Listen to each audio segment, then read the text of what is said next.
Magandang umaga, tanghali at hapon sa inyong lahat mga kabrigadang Pinoy Survivor. Kamusta na kayong lahat? Happy Sunday. Happy weekend, happy Sunday. 40 plus days na lang. 44, 43 days before Christmas. Matulin ano? Matulin, Pasko na naman. Pero gera sa buong mundo eh. So, araw-araw kayo magdadasal kasi delikado ang buong mundo. Nakakainis ang kwento.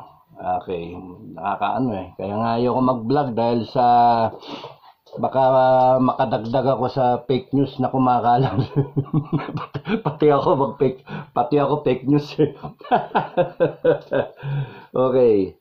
Basta yung sinasabi ko sa inyo, discernment right and wrong. Pagkaalanganin kayo, dasal lang kayo. Kung sana makita ninyo yung tama at mali, makita ninyo. Ngayon ko medyo alanganin, merong mga basic na mga ano tawag doon, qualities or traits na or activities na makikita mo will explain kung nasa tama o nasa mali. For example, ngayon ang nangyayari sa buong mundo, generally sa dami sa mga western countries sige ang mga rally sa mga protesta ng pro-Palestinian protest at saka pro-Israel o pro-Jewish pro-Jew na protest. Pero minsan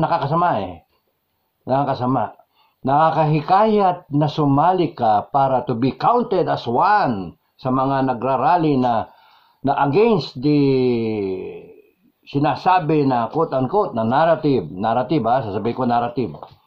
Kasi totoo namang narrative na war crime ng Israel. Pero by saying that, war crime ng Israel, tapos ceasefire, itigil ang patayan ng mga helpless na civilian at ng mga babies, mga ganun ba? Nandoon yung bias kitang-kita na hindi mo kinokondem yung pagpatay dun sa day 1, so October 7 ng 1,400 na mga Israeli, Pati nga yung hanggang ngayon meron pang 241, 242 na nadagdagan Dati 140 plus lang Ngayon 240. So thereabouts. 240 na mga hostage, mga prisoner, When you condemn atrocities of supposed to be close quotation ng Israel, you should also condemn yung atrocities ng Hamas. Hindi yung magsasalita ka ng laban sa Israel, pero ang sasabihin mo, laban ka sa ginagawa ng Israel, pero okay lang sa yung ginagawa ng Hamas. So that's bias. May something's wrong with your character. Kasi hindi ka normal na tao. Inhuman ka na tao.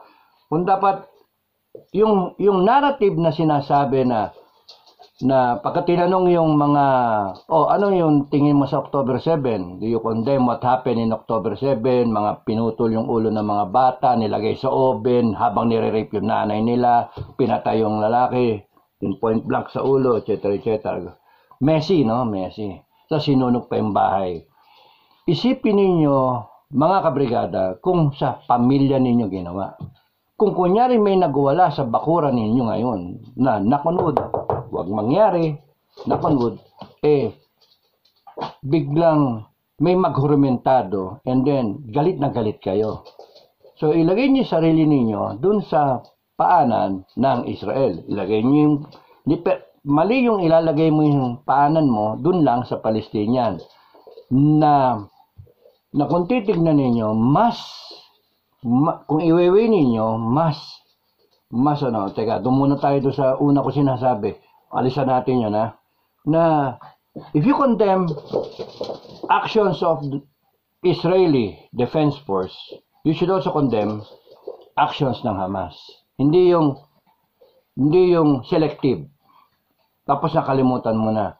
And then, ang isasagot pa ng iba, do you condemn yung ginawa ng Hamas, ng mga killing of the babies? Ang sagot ng iba, meron ba? Fake news yun. Imagine yung lies na kumakalat.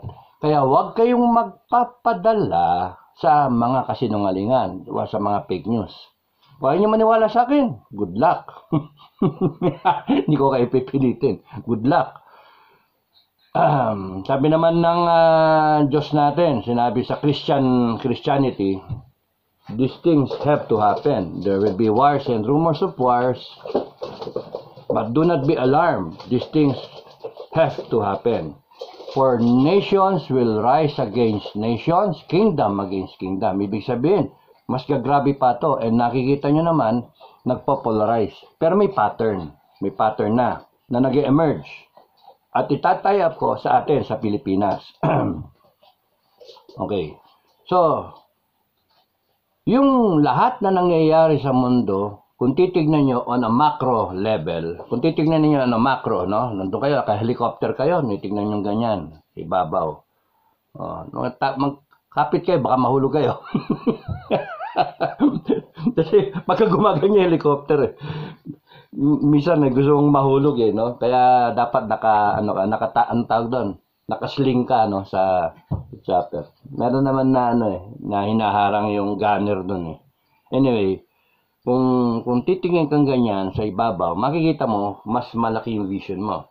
Kung nasa horizontal tayo, pagka nakatutok ka sa bumper ng isang kotse sa kalsada, ang nakikita mo lang yung plate number niya. Pero pagka lumayo ka, dumistansya kang ganyan, nakikita mo yung buong 180 degrees. That's why yung mga security, ang tama is, kung ikaw nasa backup ka na kotse, ang tama, huwag yung tutok na tutok ka sa iyong VIP. Dumistansya ka para mas nakikita mo yung scan mo mas malaki. Kung meron man threat, kung apat kayo doon sa tatlo o apat doon kayo o dalawa lang, isang driver at saka isang gunner, no? Pero magaling yon kasi dalawa lang kayo na naka-back up. Yung isa may kanya-kanyang one-fourth ng quadrant iyo, one-fourth sa kanya, quadrant 1, quadrant 2, that makes 180 degrees. Ngayon, kung apat kayo, mas maganda. Dalawa in charge doon sa yung front at saka back ng driver, doon sa first quadrant. And then yung front and back dito sa passenger side, silang bala sa second quadrant. That's how it should be done. Nakadistansya, ang laki ng range ng inyong kita, gumaganyan kayo, makikita mo kung mas nakaka-assess ka ng nangyayari. Because pagka nakalapit kang ganyan, may bumunot dito sa kanan, makita mo ganyan, uupakan mo, hindi mo nakita, meron bumubunot dito kasi nakalakpas ka na. Pero kung nakalayo ka, yun. So, ba't napunta tayo sa VIP? Para lang kung dagdag kaalaman, That's how it should be done. Kaya yung mga nasa serbisyo, that's how it should be done. Ano yung tama? Yung tama, kami, as much as 3 cars ang distansya ko. So, ibig sabihin, ano ba yung length ng 1 car? 1 car is mga 3 meters na kamo. 3 meters, 3 meters, 3 meters, so 10 meters. Ang firing range is about 25-30 meters. So, pasok na pasok ka sa range ng pistol, no? Huwag kang lalayo. Ngayon, kung may dala ka pang mahaba, hindi tamang weapon yon. Backup weapon ang mahaba pagka nasa sasakyan kayo. Ang primary weapon is yung pistol. Kasi pagka naging pagka nasa vehicle ka, ang mo is pistol. Hindi bulky, hawak mo, madaling i-maneuver. Kasi yung mahabang ganyan, gaganong ka, ang hirap di ba? Mahirap yan. Kalokohan. Kaya kung kayo, yung mga general, magpapa-secure kayo, make sure na may mga pistol yung inyong mga security. Pagka bumaba, okay lang, nakamahaba. Okay, so balik tayo. Dahil ko sinabi. Now, yung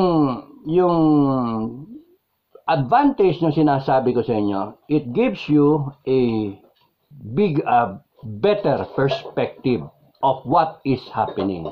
Helicopter view ka, kita mo what is happening doon sa ground. So, mag-helicopter view tayo. Ano nangyayari? Kung sa ngayon lang ang titignan mo, nandun ka pa lang sa 10 feet from the ground ka pa lang. Pero pagka habang tumataas ka, you go back in time or kaya you increase your geography, yung region na sinasakop mo. Kasi as you go up, makita mo na, buong Pilipinas na. Makita mo na, o buong Luzon, di ba? So, ganun din. So, nagkaroon ng gera sa Israel. Nagtakutan. Nagpadala ng 2 carrier group ang Amerikano. Nagpadala. No. So, sabi, don't. parang teacher sa kindergarten, no? If you have the idea of escalating this into a regional war, don't. Sabi gano'n eh. Don't. Sabay padala ng 2 carrier strike group. Padala ng 100 na fighter, augmentation dun sa mga air bases. Nagpadala ng tropa. Nagpadala ng A-10. Yung A-10, yung tank buster na gustong-gusto ko yan eh. Tapos nun yan ang magandang pang-fire support eh. Although phased out na eh. So, grabe yung firepower. May submarine pa. So, kita ninyo yung ang problema, hindi natakot. When these things, this projection of power by the Americans were intended to be the deterrence for any further action against Israel. Kasi nga, I've got your back. Ano nangyari? Bakit 47 na ngayon, as I'm speaking, 47 na yung reported na pag-missile, pag-rocket sa mga bases ng US dito sa region, no? Binobomba sila kung saan galing na nagsasabi Amerika, wag, don't. Tapos nun, nag-retaliate 2 beses pa lang. 47 times, 56 Americans wounded. Some severely sa head, no? Kulang na lang, nabiyak yung mga skull nila. Swerte, wala pang namamatay. But that is probably because of magaling yung medical response, no? Nandun, may standby. Pero may namatay na isang US contractor. So, marami ngayon nagsasabi na kulang yung retaliation ng Amerika. Okay. After a few weeks na I've got your back, biglang sinasabi ng Amerika, hinay-hinay lang. Kasi meron ng mga narrative na sinasabi, yung sabi ko kanina na nagko-commit ng genocide ang Israel. Because nagagamit ang media, nagagamit ang mainstream media at saka yung mismong mga FB na yan, mga social, SOCMED, to bring about yung mga actual footage dun sa Gaza, which is not validated, not verified. Kumbaga sa kaya di ba kung mag-open kayo ng anything, may anything dito sa internet, sinasabi, verify your account.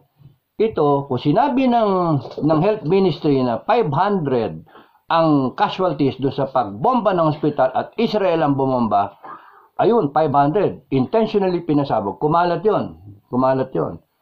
Sumagot ang Israel after how many hours na sinabi na hindi sila misfire ng And they have to bring out yung actual monitored communication ng wire ng mga Hamas.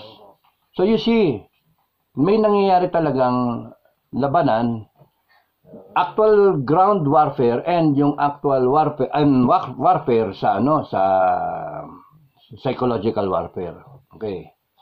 Pati US, pati France, British, nag-ano na ngayon, naggaganong-ganon na which is mali. Kaya mo Israel, nagdepensahan niya yung sarili niya, mag-support lang kayo. Pero wag kayo nagsasalita, hindi dapat nagsasalita itong mga allies na kung ano yung gusto nilang mangyari. Why? Bakit nila sinasabi yon? Because nagagalit yung mga tao sa homeland nila. Individually, sa mga countries nila, nagrarally na. May mga nagrarally ng pro-Palestinian, may nagrarally pro-Israel. So, meron pang hate campaign against the Jews ngayon. Gusto nang usigin ngayon yung mga Jews. Kaya, huwag kayo sasali dun sa from the river to the sea na tagline. Ibig sabihin nun, genocide ng mga Jews, patayin lahat ng Jews. Mali yun. Huwag kayo sasali sa ganon. At huwag kayong magiging parot ng Hamas. Kasi ginagamit ng Hamas yung buong situation na to, at hindi lang Hamas, Iran ang may pasimuno rito. Na parang lumalabas na in cahoots ang Iran with China, Russia, and North Korea na mga main player, Sputnik gang, no? Kasi Sputnik, Russia 'yan, Sputnik eh. So Sputnik gang. And dahil sa kahinaan ng US at madali siya mabiktima, yan yung nangyayari ngayon. Ang tapang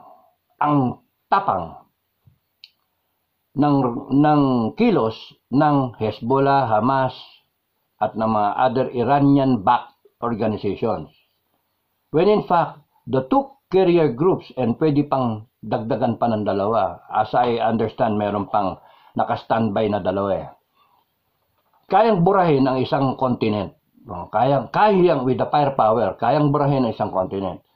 Ang dapat naging salita and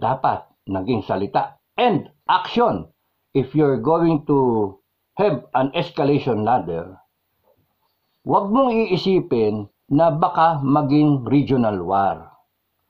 Dapat ang isipin mo, tumigil na ngayon, because kung hindi siya tumigil ngayon, it will gradually become a regional war and it will become inevitable na lalaki in scope. Sa ngayon, pwede pang kontrolin. Kaya dapat ang reaksyon ng US, solid kagad, ganun kagad. And that takes a lot of leadership. That takes a lot of, discernment, weighing. Not nang given, you have all the information, you have all the firepower, you use it. The problem with the Americans, magkakaroon ng re-election. Magkakaroon ng election 2024 November. And Joe Biden is being pressured in his homeland na baka matalo siya. And he's really, sincerely, he wants to be re-elected, pati yung mga tao sa paligid niya. Kasi mawala sila ng na clout. Pagka hindi. Dapat isipin nila na hindi na pwede si Joe Biden. Dapat ang mag-isip ang Democrats ng pwede. Pero ang sinasabi kasi ni Biden, siya lang ang pwedeng tumalo kay Trump. Natalo niya si Trump. Meanwhile, dito sa kabila, ang daming gustong maging presidente. Hayaan natin sila. Isa ngayon, hindi nila kayang talunin si Trump kasi malamang si Trump, no? At sa pananalita kasi, kinokopya, sineserox nila si Trump eh. Sa pananalita, si Trump may utak at saka may karakter na kaya niyang itigil yan. Ang problema, baka hindi siya umabot doon. Baka hindi umabot ang Amerika sa 2024. Kung ako man yung kalaban, ang gagawin ko, from now hanggang bago 2024, magkagulo na sa Amerika. Kaya yung open borders nila, pasok, pasok, pasok, panay terorista, pasok. May makapasok lang dyan ng mga 1,000, kamo. Merong mga unaccounted for na may 1,000,000 eh. Unaccounted for. Merong 1,000 lang makapasok dyan at gumawa mag-create ng habok. Wala na. Or, magsalita lang magsalita, psychologically, building up the rallies, demonstrations against the Americans, against the American Jews, delikadong-delikado kasi baka magpopolarize lalo.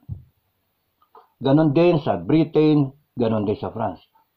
Kung titingnan nyo, bakit yung ibang countries wala? Wow, parang targeted yung mga Western powers. Targeted. Ibig sabihin, yung October 7, katiting lang yon dun sa spiderweb na plano ng Iran at nasa likod ng Iran yung Sputnik gang. Safe to say, safe to assume na ganon. Why? Because you can never really tell the exact strategic plan of these people, but one thing for sure is that these people are unstable. Yung regime nila, I mean the regime, not the population. The regime, yung belief nila, maraming radicalized, no? So, nakakatakot. In a position of strength ang US sana, pero ayaw niyang gamitin. Okay, punta tayo ng Pilipinas. Punta tayo ng Pilipinas. Sabi ni Marptech 24. Hi sir, musta po kayo? Musta, Marptech? Musta? May new dangerous maneuver na naman ang Chinese Coast Guard sa RORE mission, Rotation Resupply Mission ng Philippine Coast Guard. Diplomatic protest na naman ulit. Yes, diplomatic protest. Ulit na naman tayo. Yun na naman. Walang kasawa-sawang 500 na diplomatic protest. Mula noon, panahon pa ni FBR hanggang ngayon. Question.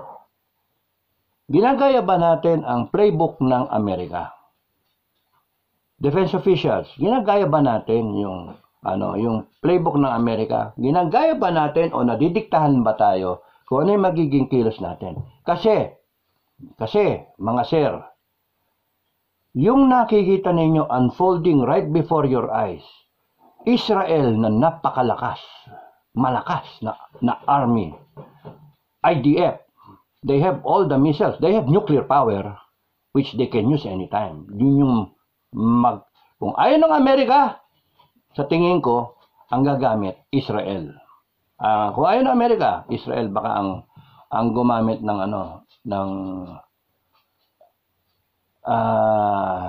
Hiroshima, Nagasaki na capability. Kasi ganun-ganun yung US eh. At saka magugulo yan.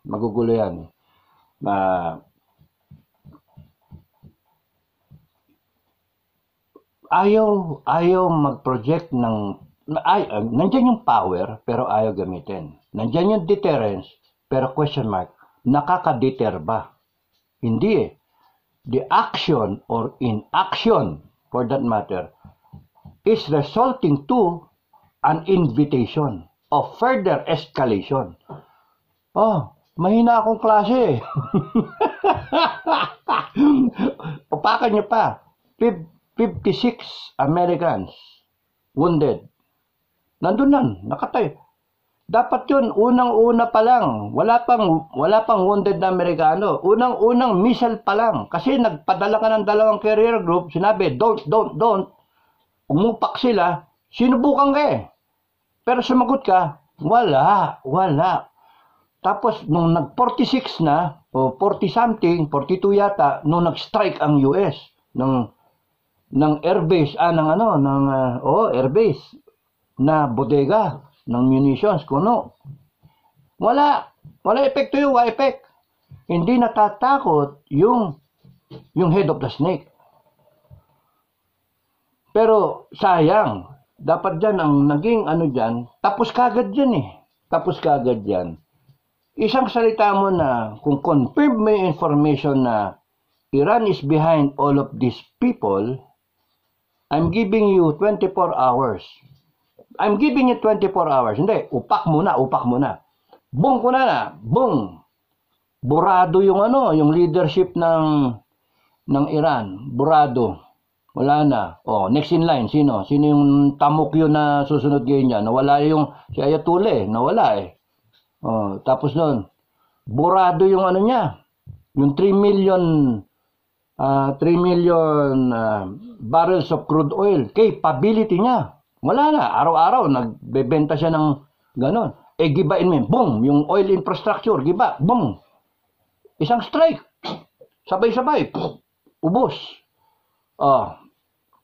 Tapos, I'm giving you 24 hours. Kung hindi mo kinall off lahat yung mga inutil mo mga tao, uubusin kita. Mawawala ka sa mapa. Ganon. Ganon dapat. Ganon dapat ang reaksyon. Okay, balik tayo sa Pilipinas. Marptek. Malungkot si Marptek. Napanood ko yung video eh. Nampapamura na naman ako. Napi-PI na naman ako. PI. Okay, bakit? Because we are again falling for the same expected result. Yun nga, sabi mo na nga hindi pa nangyayari, sinasabi mo na Marptek, diplomatic protest na naman. Okay. Balik tayo sa Israel. Gulo ko, no? Gulo. I'm trying to establish the analogy so that our defense officials, kung nakikinig kayo ngayon, maintindihan nyo sana. God. Sana maintindihan. Kasi, kung yung Israel is a very, very powerful armed forces, biglang inatake sila ng October 7, biglang sumagot ang US, I've got your back. Teka. Parang nadinig ko yan Rewind. Helicopter view. Parang nadinig ko yan Sinabi yan sa atin ni Austin Sinabi yan ni Biden din I've got your back. Our relationship is ironclad. Mga ganun. Parang nadinig ko yan Tapos punta tayo ulit sa Israel. Helicopter view nga Sabi nila, after a few days or weeks, mag-pause ka muna. Humanitarian pause. Kung kaya nilang sabihan na isang powerful army na allies nila, na nagsosupply sila ng gamit, ano sa tingin nila sa Pilipinas? Ano tingin nyo sa Pilipinas? Hello. Kay Mingay, ano tingin nila sa Pilipinas? Dinidiktahan din tayo. Kaya ba ganoon mga sir sa armed forces at sa mga defense establishment, mga mista mo? Kaya ba ganoon talin-tali yung kamay ninyo? Kasi nga dinidiktahan tayo. Huwag kayong upak, huwag kayo. At the expense of our national pride, our national position, the reality on the ground, binabastos na tayo. Hindi tayo makagalaw. Para tayong Amerika. Useless yung billion na appropriation taon-taon. Simula nung nagigising na ang ating mga politiko. Billion. Simula nung kay Duterte nagising kay Pinoy pa nga nagising kay Pinoy. Remember si Pinoy? Inaprobahan niya yung mga modernization. Walang personalan dito na Tingnan natin, fairness. Presidente noon, Pinoy, nakita na niya Pinoy, Duterte, dinagdagan niya. At ngayon, BBM, dinagdagan pa. Kaya yung useless yung mga pinoprocure natin. Bakit? Useless yung mga barko natin. Why? Nakinukuha. Kasi kung ang utak natin ay utak gaya ng Amerikano, yung politiko, hindi yung mga armed forces, yung politiko, meron kang firepower, meron kang projection ng firepower. Samantalang tayo, we're still going to that. Pero, I've got your back Meron tayong ganun I've got your back. So, meron tayong na sarili, meron pa tayong career group na nakaabang din dito sa atin. Dalawa din. At meron pang Australian, meron pang Korean, South Korean, meron pang Japanese. Andyan lahat ng ating allies. Island chain nga eh. Allies. British, etc. Pinagsama-sama na. I've got your back. Pero, ba't gusto mo na ceasefire? Doon sa Iran. Sa Israel. Gusto mo ceasefire. Humanitarian Because, yun yung gusto ng mga tao. Kasi pinapasukan ng politika. Tali na naman yung armed forces. Pero kung ibinigay mo sa isang defense, sa Defense Department, kay Lloyd Austin, kayang-kaya niya tapusin. Bigay mo sa isang 4-star general yan. Kaya-kaya niya tapusin yan.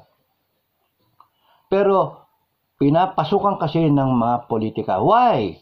Because yung constituents nila nahati, nagpopularize, and then hindi popular yung desisyon, bla bla bla, nagkakagulo na sa kanilang estado, tapos nung nahirapan yung mga polis nila, problemado. So they have to do something. They have to bow down a little dun sa gusto ng mga Islam o Muslim na, Diyos ko,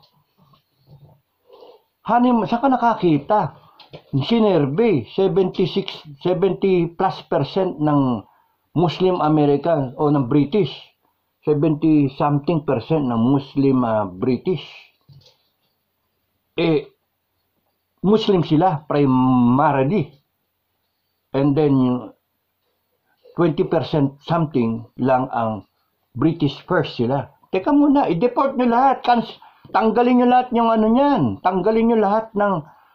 Paano pinasumpa ninyo ng paano nag-qualify yan into British citizens, American citizens, o French citizens na hindi naman talagang original eh. Mga kumbaga sa parang made in China ba? Peke, mga fake. Nag-qualify sila, and then sinabi nila, yes, fill up the form. I know British, I will wave the British flag. Pero after a few years, established na sila, may British accent na sila, may French accent, may US accent, American accent na sila. Ngayon, lalabanan nila yung gobyerno nila. And they are really ready to engage in violence, a state of violence. They're ready to go against government. Why? Because somebody again is yung demonyo yung demonyo. So, ito yung hierarchy, Yung Hamas, ito lang yan. Ito, yung mga organization, ito yan. Mga organizations na terrorist organizations. Tapos merong country na o government na nakasuporta dyan. Pera, tsaka moral, etc. Leadership. So, ang dito is, ang peg is Iran. Pero sa Iran, meron pang mas mataas doon, yung mga superpower na, Russia, China, na, sige, I've got your back. Kasi, ang kala na Amerika, sila lang pwede magsalita nun. I've got your back. China, kaya rin sabihin yun, tsaka Russia. Dalawa sila, laban sa US. Yung dalawa na pag nagkampi, hirap ang US. Pagka nagkampi-kampi na yan. Pero, hindi nyo ba nakikita yung plano nila? Hindi nyo ba nakikita na habang nangyayari ito, we use the Israeli war and use the Ukraine war to cripple the military capability or logistical capacity of all these powers. And then, meanwhile, we use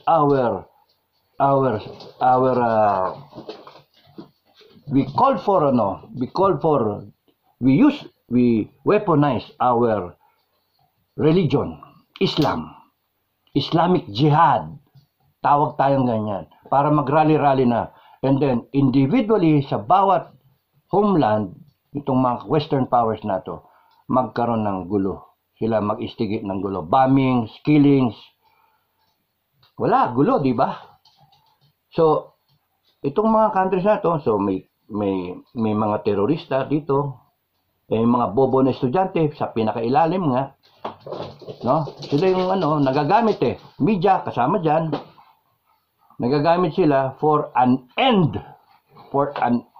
or para a means to fulfill a strategic goal, which is the world being dominated by whoever is in charge. Okay? So, may militant group na gumagamit ng civilian shields, na walang pakialam kung mamatay kayo, kung kayo yung masagasaan, kayo yung masaktan, kayo mapukpok ng mga polis. Kasi chant kayo ng chant, may placard ka pa. From the river to the sea, na hindi naintindihan ng mga estudyanteng mga bobo. Okay, ng mga tao na sa punta na rally, hindi nila naintindihan. That they are parroting, they are supporting genocide.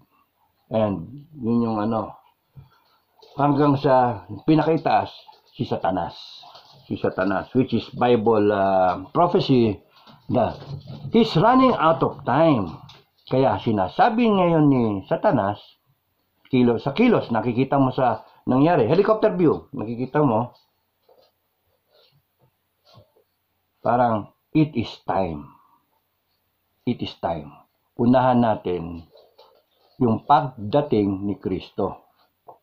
I-prevent natin yung pagdating ni Kristo, hayaan mo magpatayan na yan because yung pagbalik ni Kristo, aanihin niya lahat ng believer sa God and Jesus Christ and the Holy Trinity, sa believer sa Christian faith, aanihin niya. Nagpalugi siya ng 2,000 taon mula dun sa kanyang pagkapako sa krus, 2,000 years. That's more than enough. Dumaming population, umabot ng 8 billion, and aanihin ko na yan. Meanwhile, Satan, gusto rin niyang anihin yung pwede niyang anihin para tauhan niya sa impyerno para sa final battle na mangyayari 1,000 years thereafter when Jesus Christ comes back and establishes His Jerusalem. Wow! So, kung titingnan helicopter view, tsaka ganun pa yung helicopter, itataw mo pa yung helicopter na ganun, ganun pala yung plano ni God. Ganun pala yung dito nangyayari, plano ni Satanas. So, wag kayong magpapadala, wag kayong mag-worry kasi sinabi nga ni Kristo, do not be alarmed. These things have to happen. For nations will rise against nation, kingdom against kingdom. So, within the kingdom of US, the kingdom of British, the kingdom of France and all the other European countries. So far wala pa nangyayari sa Pilipinas pero magkakaroon tayo niyan, magkakaroon tayo. Tingin ko, depends. Magkakaroon tayo. Mindanao and nasa ibaba natin ng Malaysia at saka Indonesia, Muslim countries. Sabihin ko na ngayon, isa pa, bago makalimutan. Tingin ko, malayong-malayo sa liga, ng mga bansa tayo, ang Pilipinas, malayong-malayo tayo sa laro, sa playbook, malayong-malayo. Kasi kaya tayong paikutin no? Ngayon, ang utak ng Pilipinas, West Philippine Sea. How to outthink China, how to file diplomatic protest, pero walang kaisip-isip ang Pilipinas siguro, ewan ko, hindi ko alam yung nangyari sa utak nila, sa mga nasa itaas, yung pwedeng gawin ng Malaysia at pwedeng gawin ng Indonesia. Ang kakampi lang natin, Australia. Dito, Japan, kakampi. South Korea, yes, malaki utang na loob sa atin ng South Korea. And US, so, kung titignan ninyo, we might fall victim to a war that is happening dun sa norte natin at sa ilalim natin. Because Malaysia and Indonesia can band up together under the blessing of China, Sputnik Gang, because we are aligned with the bubble gang.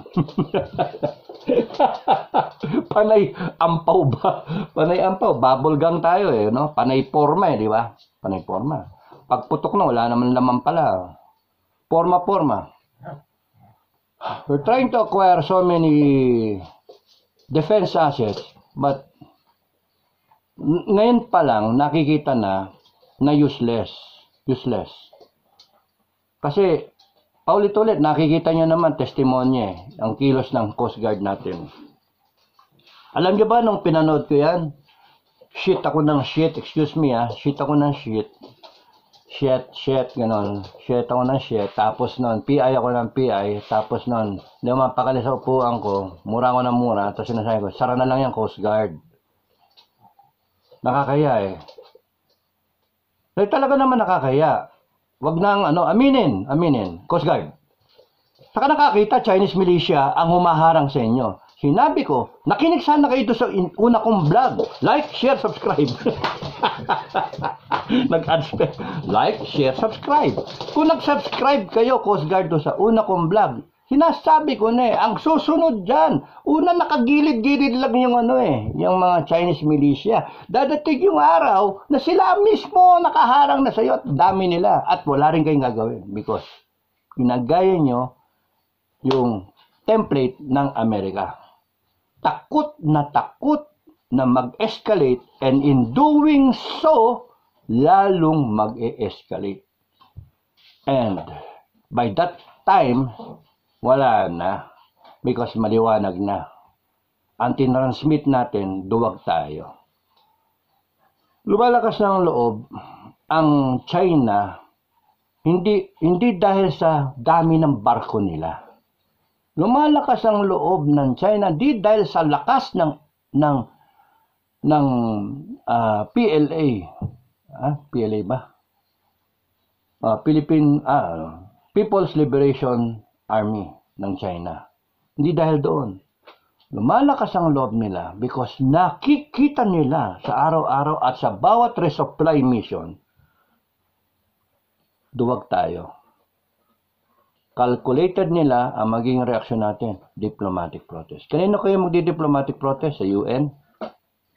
International Court? Wala rin mangyari Pero kung yung unang-una pa lang, kahit tayo talo, inupakan ninyo. You come from a position of strength. You come from a position of truth. Amin yan Ilalaban kami kahit Nalaban kami. Hindi pa ako tapos. Lalaban kami.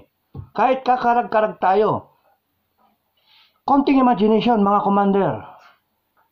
Maglagay kayo ng yung resupply ship, ang ilagay nyo dun, ilang tonelada. Kung kaya, ilan yung kaya niya.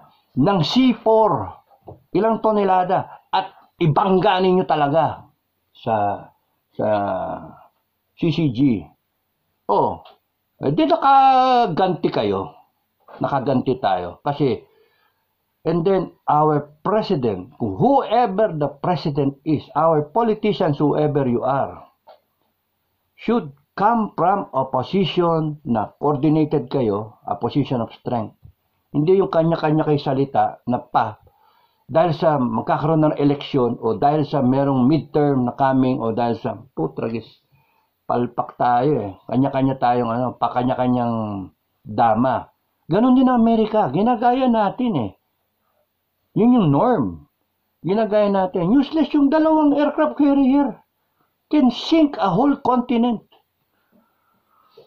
Meron pang isang submarine nga lang na nuclear powered, kayang palubugin yung buong kahit mawala. Butas na butas yung Middle East. Kunyari, wala yung Iran doon. Wala. O kaya wala doon yung Lebanon. Wala doon yung Syria. Sasabihin nila, teka. Sasabihin nga ng president ng US, sana, I'm giving a window of 1 week for all the civilians to evacuate. Leave your country because I will erase it from the map. 1 week. But if there is a strike coming from you, from the terrorists tomorrow morning, I will erase your country from the map tomorrow. Hayaan mo sila mag-civil war dun. Hayaan mo sila, yung civilian, you overthrow your government. Ganun sana pero wala. So, kayang-kaya nilang sabihin yung Israel, ceasefire. Ano tingin niyo? Kasi tumutulong sila.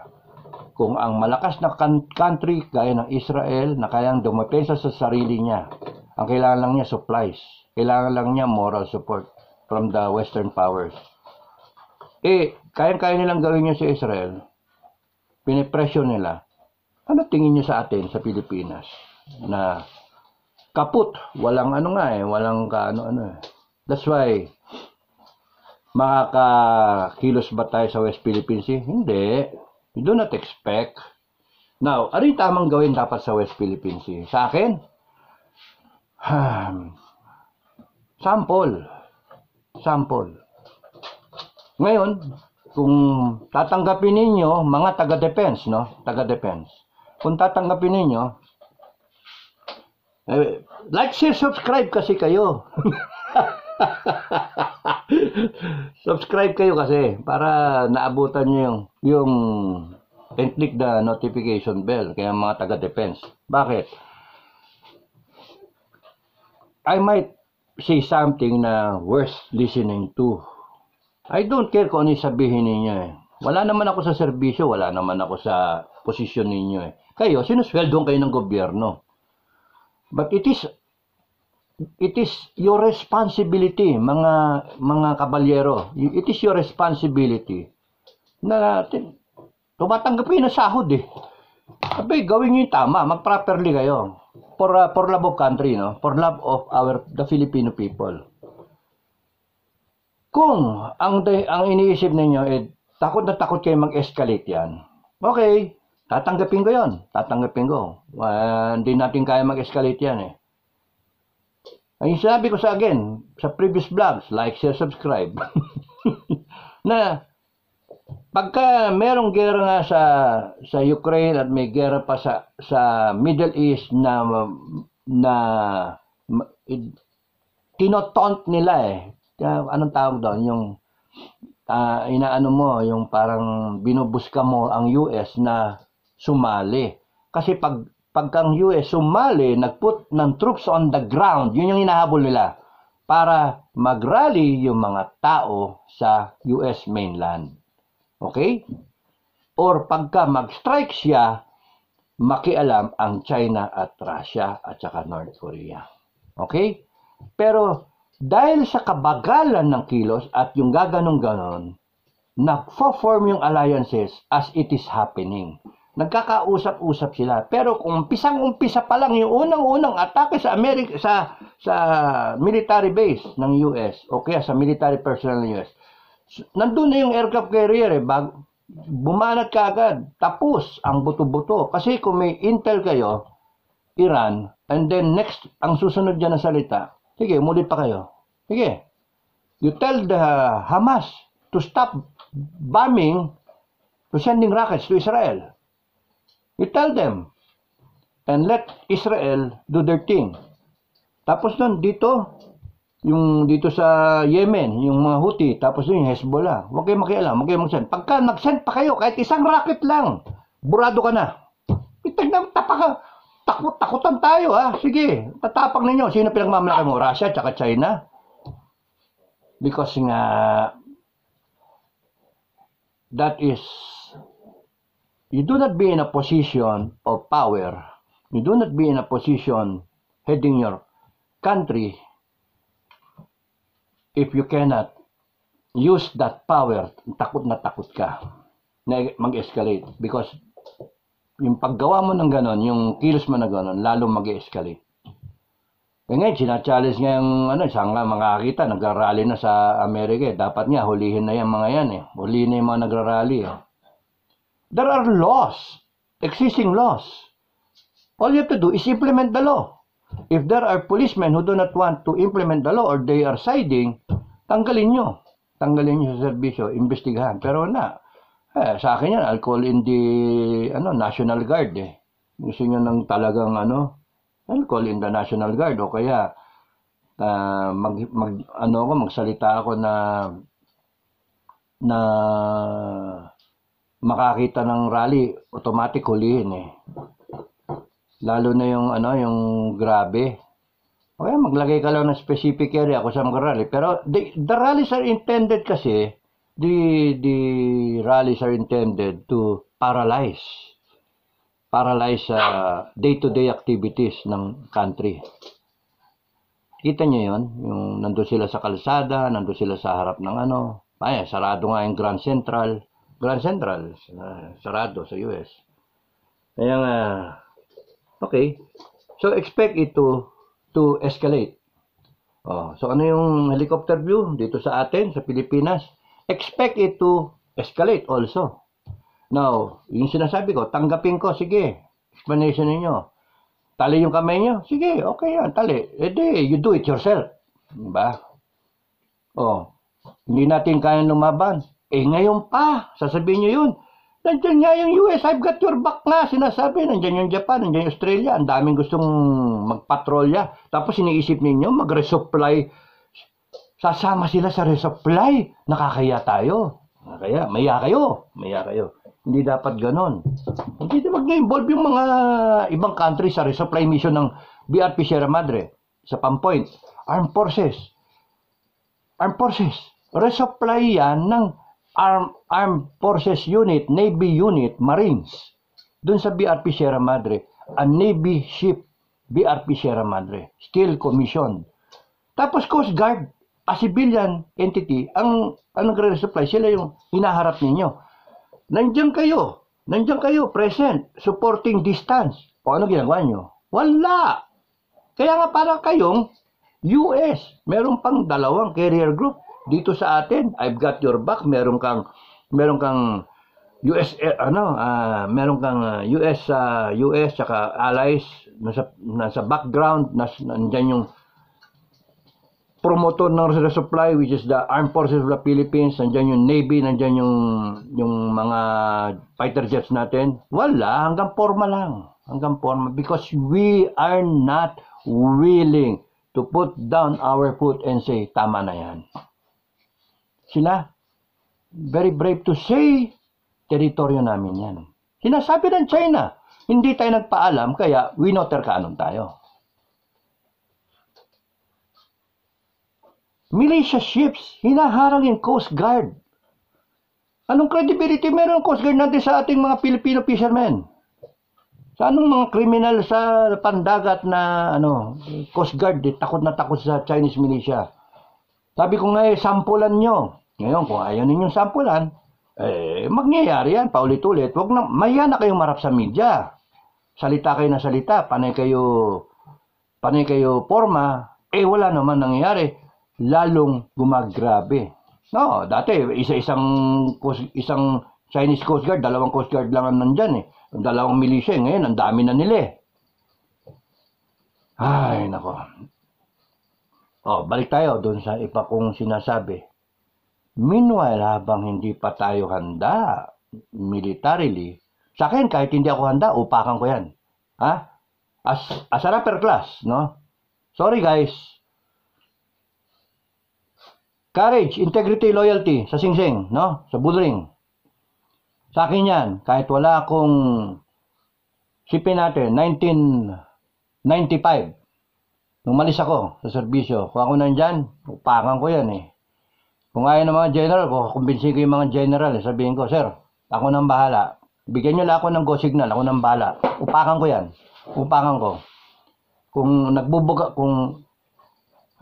kailan ba nagbuga? 2013, 2014, nagbuga ng buhangin. I would have been a colonel then. Colonel. Wow. Corn kernel na pala ako noon, 2014. I would have been a colonel there kung hindi lang ako umalis sa serbisyo. Sipin nyo, ang source ng buhangin, ang source ng bato sa atin sa Zambales at iba-ibang Cagayan, no? Iba-ibang parte, dito pa sa Tawi-Tawi pa. Iba-ibang parte ng Pilipinas Bakit hindi? Diyos ko naman. Ayan, naging bases. So they can project power because of those military bases. 7. Okay. So ngayon, wala na, problema na. Now, you want to fight for it? You want to fight for it, we will not lose an inch. We will not. Yun yung guideline ng presidente. We will not lose an inch of territory. And what are you doing? We are not even preparing our reservists. Tinignan ko May improvement naman. In fairness, may improvement. 1 million reservists. No? 1 million. Ilan yung ano? Ready? Teka, type ko Ano nag-improve. Dati, 300,000 lang total Philippine. Sorry hindi ko na yan ito. Anyway, in passing lang kasi. 1.2 million. Okay? Active personnel natin, AFP 150,000. As of 2023, ngayon, 150,000. Sipin niyo 150,000. Kung merong 150,000, 100 to 150,000 na illegal Chinese ngayon dito sa True Pogo, tapatan lang nila yung 150,000 ng armed forces natin. Patay tayo. Bitan na. The enemy is within us. Uy, parang Amerika. Parang Britain Nandyan yung kalaban. Nasa border na, pumasok na. Pinapasok kasi natin di ba? In fairness to Duterte, pinayagan yung Pogo because we need the money. Okay? Pero dapat, yung mga institutions should have functioned na, teka muna, Mr. President, ayusin muna namin. Okay yan, sir. Magkaroon tayo ng pera. Pero, tignan natin, i-validate natin yung mga taong pumapasok. Mga ano yan mga military age mga bata pa Nasaan sila bibili ng weapon? Ang dami-dami. You can own a firearm here or you can buy some from somewhere, di ba? Or kaya they can illegally smuggle the firearms anywhere in the country. Probably sa Cagayan, probably dito sa Bicol side. Wala masyadong dyan, sa Quezon side. Ang dami na pwedeng And then you pay the checkpoints. Ay, nako, Pilipinas. 150,000 Pogo na illegal Chinese na nandyan, na tapat 150,000 ng armed forces natin. Patay. Reserve personnel, 1.2 million. Ready reserves. Ready. As in, ready na bang sumabak yan? May equipment na ba sila? Okay? Meron na ba? So, armed forces do not rest on your laurels na 1.2 million. Dapat prepare for the worst.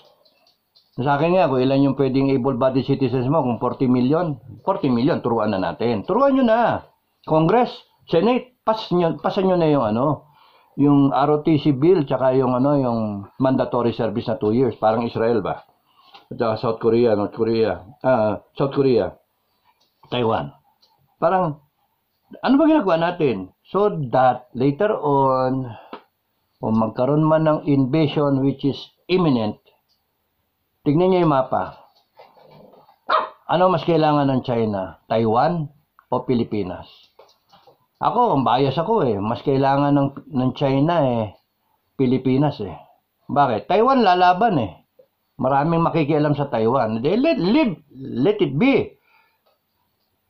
Manghina yung mga kakampi ng Taiwan, tapos na ang buto-buto, di ba? So which is happening now? I-crumble mo yung i-domino effect mo dahil sa Israeli war. I-crumble mo yung kanilang mga capabilities from within. Sa kanilang countries, problema sila, magkaroon silang civil war. Incidentally, kakausapin ni Biden si President Xi next week. Ano mangyayari doon? Wala. Again, position of weakness. Hindi mo dapat kinakausap yan Tayo, friends pa rin natin. Pinipilit nating friends pa rin natin. Matapos gawin yung mga kabalustugan na yon. Friends pa rin tayo. We should have severed relationships with China. Pero bakit ayaw natin? Kasi pera-pera. Pera-pera parang as if sila lang yung trade partner, no? We suck it up. Prinsipyo, binabastos tayo, Pilipinas. Gumising ka, Pilipinas. Binabastos tayo, sampulan ninyo. Upper class, sampulan nyo. Sampulan nyo. Because the Filipino people will be behind you. Habang pinaplano ninyo yung mga mangyayari na yun, you organize our service. You organize. Buy by regions, no? And kung sino man yung retired doon ng mga military men from private to 4-star general in place, enjoy the retirement, pero at the same time, you start training, mag-club kayo, club. Kunyari Kamandag Club, o di ba? Basagulero Club, ganun ba? Which is actually, na kayo, nag-organize na, nagtitraining na kayo. You have somebody there, hingi kayo, request kayo sa SOCOM, Special Forces, o kaya sa Ranger, o kaya sa Marines, ng training team. Pupunta sila, and then mag-train sila on a specific weekend, on a specific ground, nandun lahat. Film it, and then for those hindi maka-attend, makita nila sa website. And then facilitate yung local firearms natin, manufacturers, so that hanggang sa damit, hanggang sa boots, they can equip themselves kahit with their own money. Anyway, it's a club. It's mga enthusiast. Filipino Defenders Club. Ganun ba? Buknoy Club. Tamukyo Club. Singkit Club. Excuse me. Singkit Club. So, ano yung sinasabi ko? Dapat may matutunan tayo doon sa nangyayari ngayon compared do sa nangyayari sa kahit saan pati ng mundo. May mapupulot tayo. On our own, we should be preparing our service. Kulang yung 1.2 million na yan. Kulang yan. Isang bagsak yan, padala ka ng 400, 500. Ilan natitira. Pero kung ang mindset natin, you go biblical. Guys in the defense, Sek Gibo, BBM, AFP, Philippine Coast Guard, you go biblical. Because you cannot defeat what is in the written biblically, yung prophecy. You cannot. You have to prepare based on prophecy. Yun yung intel. Yun yung intelligence information. Guaranteed. Wala pang palpak na hindi nangyayari dun sa Biblia. Hanggang sa mapako si Kristo dumating, hanggang dun sa yung before that, parting of the Red Sea, 10 plagues of Egypt, deliverance. Yung mauuna si John the Baptist doon kay Kristo. Na merong Judas, na merong titilaw kang manok, na i-deny siya, na mabubuhay siya after 3 days. Hanip yun, di ba? Na merong maghihil ng mga tao. Nangyari lahat eh. Now, ang isipin ninyo, yung mangyayari ngayon in the next few years, it is unfolding right before our eyes. Ngayon pa lang. Okay? So, pagrabi ng pagrabihan. So, your plano dapat doon nakatuon. Doon talaga dapat nakatuon. How can you go about it? Problema niya yun. Ako, nagsasalita ako, nagbablog ako. Pakinggan ninyo. Prepare a reservist. Sampulan ninyo yung West Philippine Sea. Huwag niyo isipin kay sumuporta, kay hindi sumuporta US because testingin talaga. Huwag niyo nang hintayin na umabot sa punto yung China ang tumesting sa atin. Pinetesting na nga tayo eh. Upakan ninyo, palubugin ninyo, hulihin ninyo, itaboy ninyo palayo because it is not their territorial It's not their territory, it is our EEC. So wala eh. And if you are thinking of modernizing our armed forces, mali yun na hindi mo naman gagamitin.